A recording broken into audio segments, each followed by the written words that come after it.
présentation aussi a pour objectif donc, de comparer deux coopératives par rapport donc, à nouveau au principe de démarchandisation et de démocratisation du travail.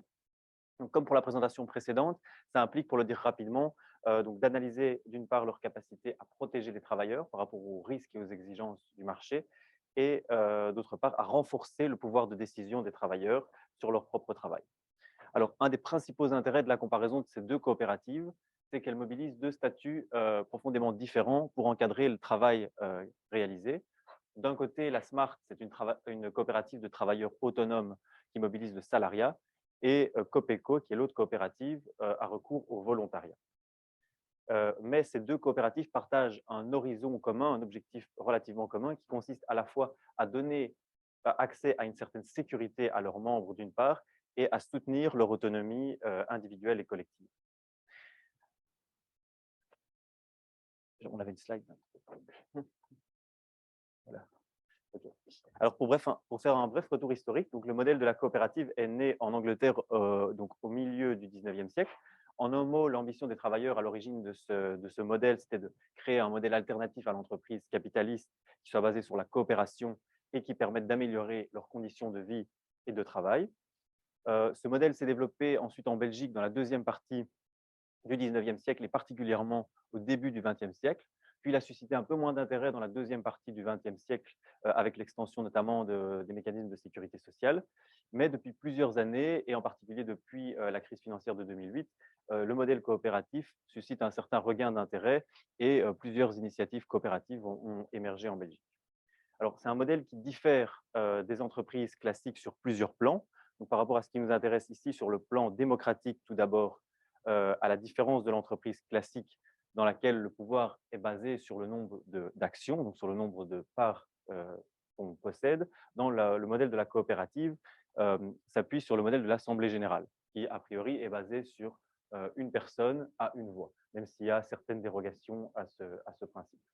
Mais cette démocratie concerne les coopérateurs, qui ne sont pas nécessairement les travailleurs. On peut travailler dans une coopérative sans pour autant en être coopérateur. Et en plus, même si donc, le choix d'un modèle coopératif par une organisation témoigne a priori d'une certaine intention démocratique, ça demande évidemment d'être observé en pratique, au regard des pratiques réelles, pour voir comment ça se passe concrètement. Alors, au niveau de la représentation collective des travailleurs dans l'entreprise, dans les sociétés coopératives comme dans les entreprises classiques, il y a différents organes qui sont imposés par le législateur, qui sont basés essentiellement sur le nombre de salariés, parmi lesquels sont élus des représentants. Mais donc, de manière générale, ces instances de représentation collective jouent un rôle assez marginal dans la participation à l'exercice du pouvoir dans les entreprises. Et en plus, ces instances sont basées, donc, comme je le disais, sur le nombre de salariés et n'impliquent que les salariés, donc pas les personnes qui ont un autre statut, et notamment les volontaires, par exemple. Et sur le plan de la démarchandisation, historiquement, c'est sur le modèle du salariat que reposent les protections des travailleurs par rapport aux aléas du marché. Donc, comme toutes les entreprises, les sociétés coopératives s'inscrivent dans un contexte d'effritement du salariat. Et donc, comme on va le voir, nos cas se situent à la frontière du salariat, soit totalement en dehors du salariat. Alors, première coopérative sur laquelle on a travaillé, c'est Copeco. Donc, Copeco, c'est un supermarché coopératif qui a été créé en 2016 sur base de l'initiative d'un groupe de citoyens et de citoyennes qui avait pour premier objectif de proposer une alimentation durable, saine et de qualité à un prix accessible à tous. Et la deuxième finalité au fondement du projet, c'était de créer un supermarché qui soit géré de façon démocratique. Alors, pour atteindre la première finalité, donc, qui concerne l'accessibilité des prix, donc, ce supermarché s'appuie sur un modèle économique assez original qui s'appuie sur le travail des clients. C'est-à-dire que pour être client au supermarché, il faut prester au minimum 3 heures au sein du supermarché. Et ce travail des clients n'est pas rémunéré. Donc, il se fait à titre bénévole sous le statut de volontaire.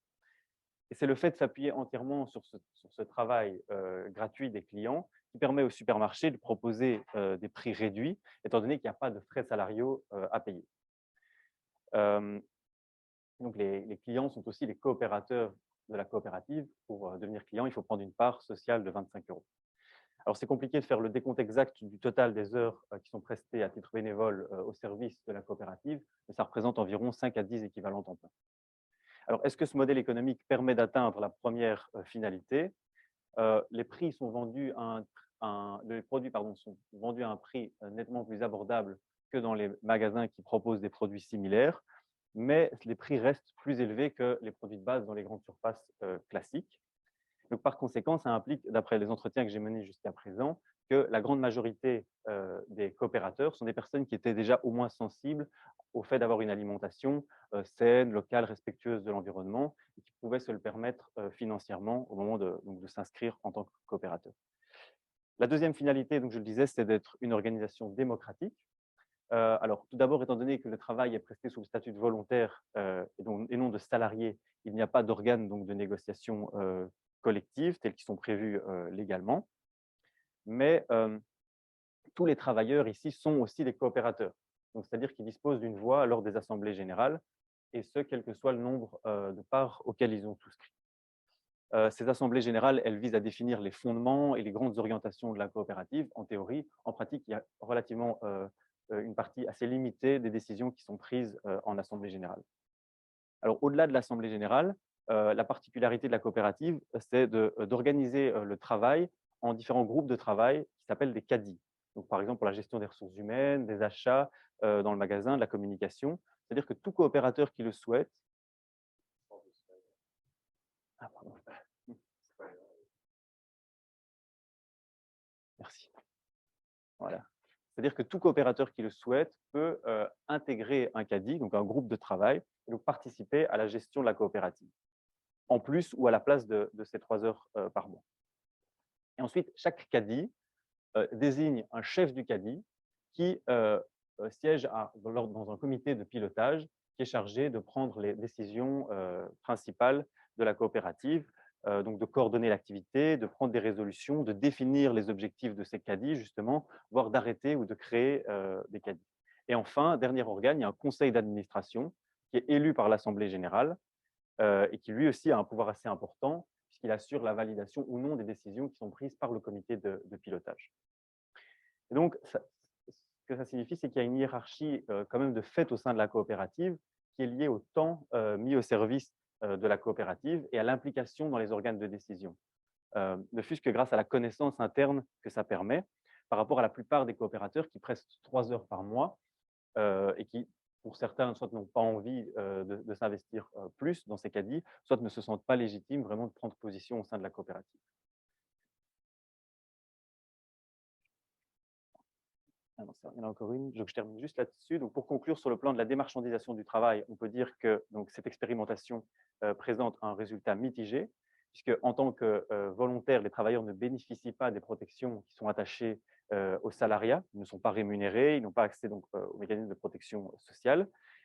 Ils tirent collectivement profit tout de même de leur travail en fonction des achats qu'ils font dans le supermarché. Et Copeco, c'est aussi un espace qui est relativement à l'abri des exigences du marché, où chacun peut expérimenter des activités qui lui plaisent, apprendre, rencontrer d'autres personnes, etc. Et sur le plan de la démocratisation du travail, le résultat est aussi mitigé, mais plutôt positif. Donc, il n'y a pas d'organe de négociation collective prévu légalement, mais les travailleurs de Copeco disposent d'une autonomie individuelle forte pour s'investir, s'ils le souhaitent, dans les espaces de décision, via les caddies dont je parlais. Mais en pratique, il y a comme une hiérarchie dans l'organisation qui ne s'appuie pas sur le capital investi, mais là sur le temps investi dans ces organes que sont les caddies. Alors, je vais prendre le relais maintenant. Hop, Ouais, j'avais changé. voilà. Pour vous parler d'une autre coopérative belge qui s'appelle SMART, qui est l'acronyme de la Société mutuelle des artistes. C'est une association qui a été convertie en coopérative, où il y a un véhicule juridique supplémentaire qui est la coopérative qui a été créée il y a 6 ou 7 ans. De ce que je vais pouvoir vous en dire aujourd'hui s'appuie sur un travail de 4-5 ans qu'on a mené avec Isabelle au sein de la coopérative qui repose sur une sur une cinquantaine d'interviews d'utilisateurs et une analyse documentaire fouillée et sur le travail d'un économiste avec qui on a travaillé récemment et qui va permettre de faire des schémas à peu près aussi compliqués que ceux de Sayan.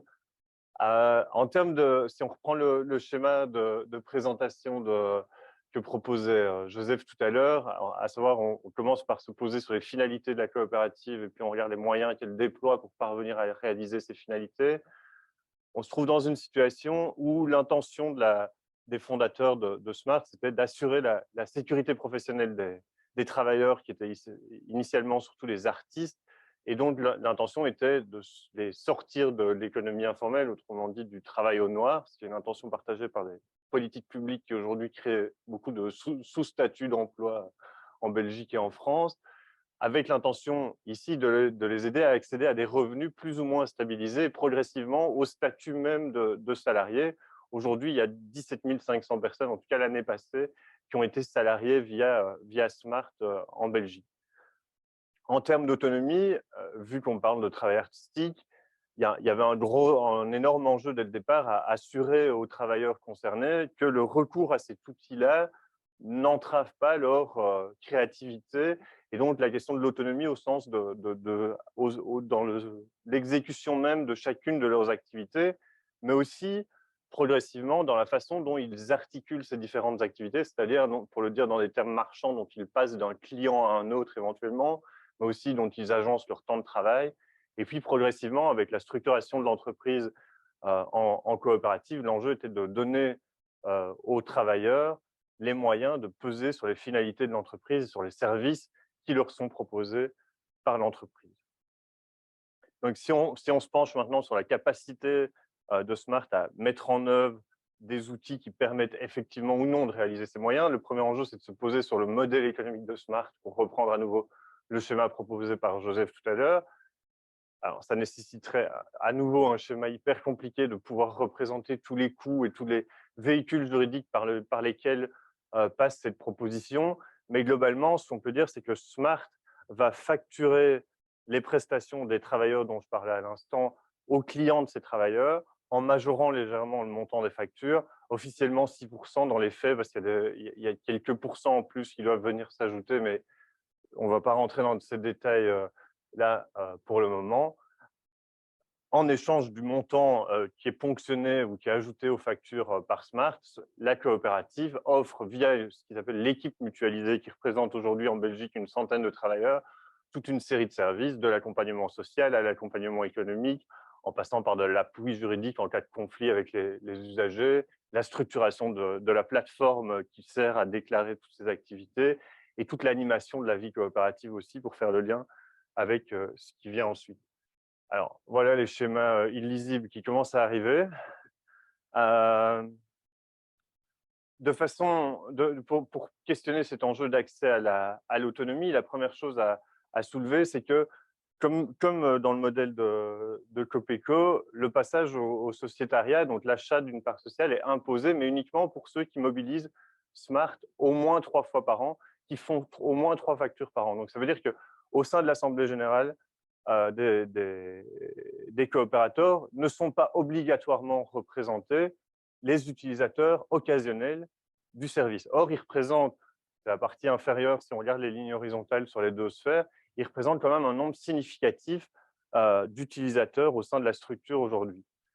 Par contre, tous les autres utilisateurs, ils représentent 99,5% de l'Assemblée générale, et qui doivent, eux, acheter une seule part sociale par an, alors que les membres de la structure mutualisée dont je parlais tout à l'heure, qui représentent une centaine de travailleurs, eux, ils doivent verser tous les ans 1% de leur salaire qui est converti en part sociale pour pouvoir siéger à l'Assemblée générale.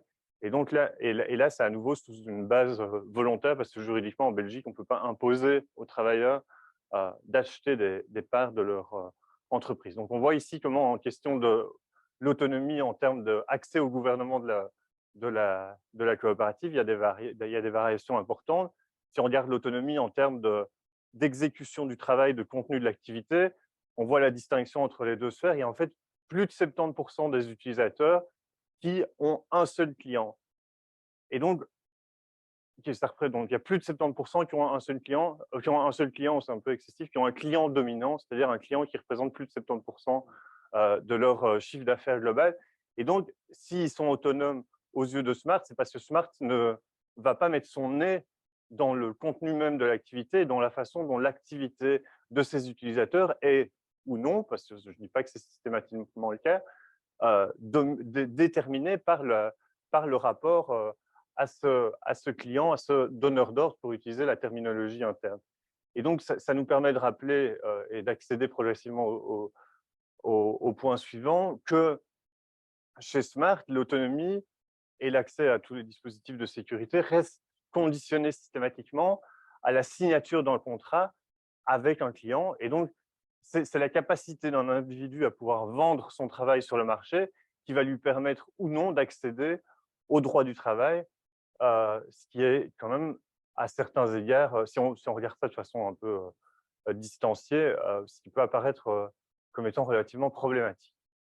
Néanmoins, pour compenser cette difficulté-là, Smart a souscrit à une assurance privée qui lui permet d'assurer les travailleurs, y compris en dehors de leur temps de travail presté, qui est une assurance qui est étendue à la vie privée, pour faire en sorte que même quand ils ne sont pas sous un contrat avec un client, ils soient au moins couverts par l'assurance de Smart. Le dernier point, qui est celui de l'accès aux droits sociaux, on voit comment, en fait, en Belgique, l'accès, par exemple, aux allocations de chômage reste conditionné au fait d'avoir accumulé un certain nombre de jours de travail. Et donc, le fait pour la plupart des utilisateurs de Smart, dans les faits, ils ne peuvent pas activer ce droit aux allocations de chômage parce qu'ils ont un recours, en tout cas via Smart, assez faible à ce dispositif qui ne leur permet pas de cumuler le nombre de jours de travail requis pour accéder au chômage, mais une partie d'entre eux a d'autres activités professionnelles sous statut salarié, on n'a pas les chiffres précis sur ça, qui leur permet dans les faits quand même d'avoir d'autres activités, ou c'est des gens aussi pour lesquels Smart ne constitue qu'un complément à une autre activité professionnelle. Soit dit en passant, et pour conclure sur la question de l'autonomie, on voit comment l'accès à la représentation collective est aussi conditionné à ce travail, à ce volume d'activité, parce que les travailleurs qui utilisent Smart ne sont dans les faits pas si représentés au conseil d'entreprise et au comité pour la protection et la prévention au travail, et que la commission paritaire, donc l'organe supra-entreprise dans lesquels ces travailleurs sont représentés, en fait, la commission paritaire de l'entreprise Smart et pas la commission paritaire de chacun de leurs clients. Et donc, on est sur des situations assez variables en termes de représentation collective du travail.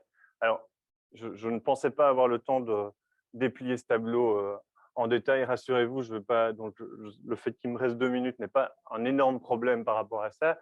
Ce que je voulais néanmoins pointer en arrivant ici au moment de la conclusion, c'est rappeler simplement que, en fait, la représentation syndicale des travailleurs et donc l'autonomie collective via l'organisation patronale est conditionnée au statut de salarié. Ce statut de salarié étant en plus, comme on le voit chez Smart, cette dimension-là de la représentation est conditionnée au fait d'avoir un volume d'heures significatif, voire un contrat de travail à durée indéterminée pour pouvoir effectivement voter au moment des élections sociales. Ce n'est pas conditionné au statut de CDI, mais dans les faits, en fait, les utilisateurs de Smart ne siègent pas dans ces instances de représentation, ce qui légitime complètement le fait de construire d'autres voies de représentation du travail. C'est ce qu'a choisi Smart en créant cette coopérative.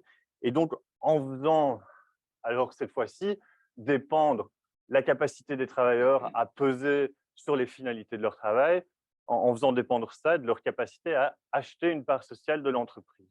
Une forme, si on veut aller un peu, c'est très excessif de dire ça, une forme quand même de marchandisation du droit de vote dans une certaine mesure, parce qu'il y a une partie des travailleurs pour lesquels cet achat de part sociale est quand même assez significatif par rapport à leur pouvoir d'achat.